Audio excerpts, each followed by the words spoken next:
अस्सलामुअलैकुम दोस्तों, मैं हूं मोहम्मद सुहेब। आप देख रहे हैं वेल्थ विद सुहेब। क्या आप भी इसी कश्मकश में हैं कि आपकी पहली या अगली गाड़ी 0 मीटर होनी चाहिए ताकि आपके इलाके के अंदर टौर बनी रहे, या फिर यूज्ड कार होनी चाहिए ताकि आपका बैंक बैलेंस बचा रहे। लोग गाड़ी को असासा समझ के ख़रीदते हैं, क्या हकीकी बात ऐसी है? आज की इस तफसीली वीडियो के अंदर इसी बहस का पोस्टमार्टम करेंगे, लेकिन पर्सनल फाइनेंस के असूलों को मद्देनज़र रखते हुए आपको इंशाल्लाह अंदाज़ा हो जाएगा कि आपने यूज्ड कार लेनी है या आपने न्यू 0 मीटर कार लेनी है। तमाम तर तफसीलात आज की वीडियो के अंदर डिस्कस की हुई हैं। आप अगर अपनी ज़िंदगी की जमा पूंजी को या ज़िंदगी का जो दूसरा फ़ैसला है गाड़ी ख़रीदने का, इसमें अपनी जमा पूंजी गंवाना नहीं चाहते तो आप वीडियो को एंड तक ज़रूर देख लीजिएगा। सबसे पहले बात कर लेते हैं न्यू गाड़ी की। न्यू गाड़ी की बॉडी को वो लुक होती है, चमक दमक होती है, या पहला उसकी खुशबू वाला सुकून होता है। वारंटी का जो सुकून होता है वो सिर्फ 48 से 72 घंटों का होता है, लेकिन होता बहुत दिलकश है। पर्सनल फाइनेंस के मुताबिक इसे the most expensive smell in the world के नाम से जाना जाता है। क्यों कहा जाता है इस तरह जी? क्योंकि जब आप गाड़ी ख़रीद के शोरूम से लेके सड़क पे आ जाते हैं तब आपकी गाड़ी की कीमत 10 से 15% फ़ौरन गिर जाती है। आपने फॉर एग्ज़ाम्पल 50 लाख रुपए की गाड़ी ले ली। उस 50 लाख की गाड़ी को आपने शोरूम से सल्फ दिया। सल्फ देने के बाद आप उसको शोरूम की दहलीज से सड़क पे ले आए तो आपकी गाड़ी की कीमत 5 लाख रुपए गिर जाती है। इतना भारी भरकम डेप्रिसिएशन आपको बर्दाश्त करना पड़ेगा।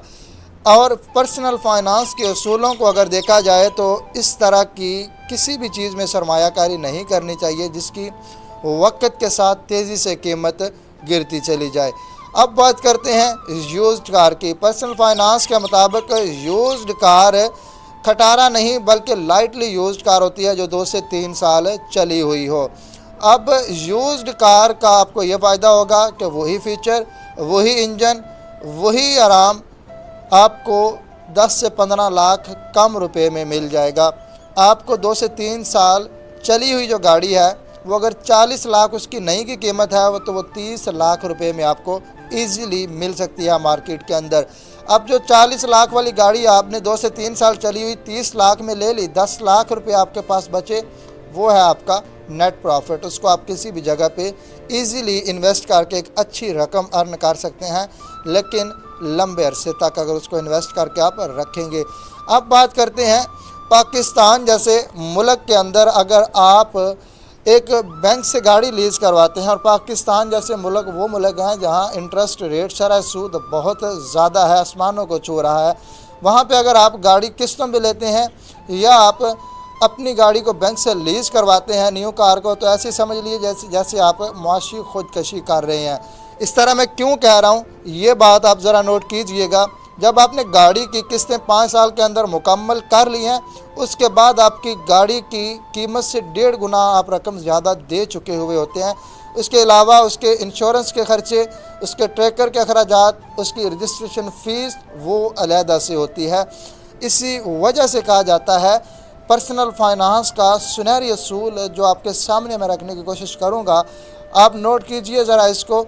If you can't buy twice in cash you can't afford it. अगर आप गाड़ी की कीमत 2 दफ़ा नकदी अदा नहीं कर सकते तो आप बिल्कुल इसे अफोर्ड नहीं कर सकते।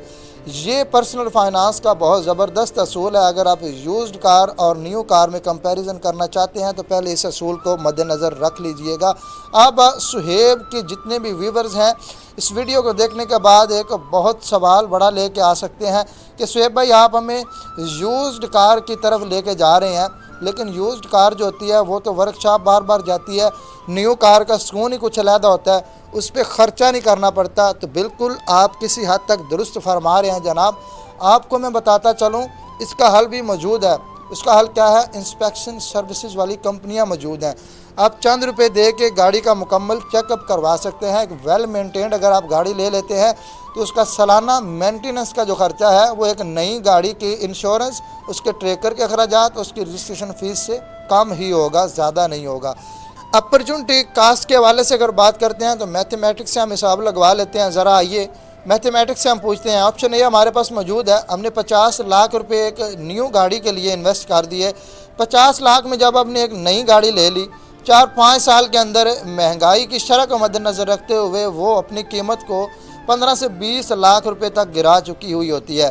अब वही 50 लाख रुपए में हम अगर एक 2 से 3 साल चली हुई गाड़ी को ले लेते हैं, एक तो वो हमें 30 से 35 लाख रुपए की पड़ जाएगी, फीचर भी वही मिलेंगे, इंजन भी वही मिलेगा और सुकून आराम भी वही मिलेगा, लेकिन उससे हमें 15 से 20 लाख रुपए का नेट प्रॉफिट भी मिल रहा है, हमारी गाड़ी भी हमारे पास आ जाएगी। अब उस 15 से 20 लाख रुपए को हम किसी इंडेक्स फंड में इन्वेस्ट कर देते हैं, रियल एस्टेट में इन्वेस्ट कर देते हैं, किसी बिजनेस में इन्वेस्ट कर देते हैं, स्टॉक मार्केट में हम इन्वेस्ट कर देते हैं, तो वो 4-5 साल जो हमारी गाड़ी की कीमत कम हुई थी ऑप्शन ए के अंदर, ऑप्शन बी में वही 4-5 साल अगर हम इन्वेस्ट करके इंतज़ार करें तो वो 20 लाख अगर हमने इन्वेस्ट किया था तो वो 40 लाख की एक भारी भरकम रकम बन चुकी हुई होगी।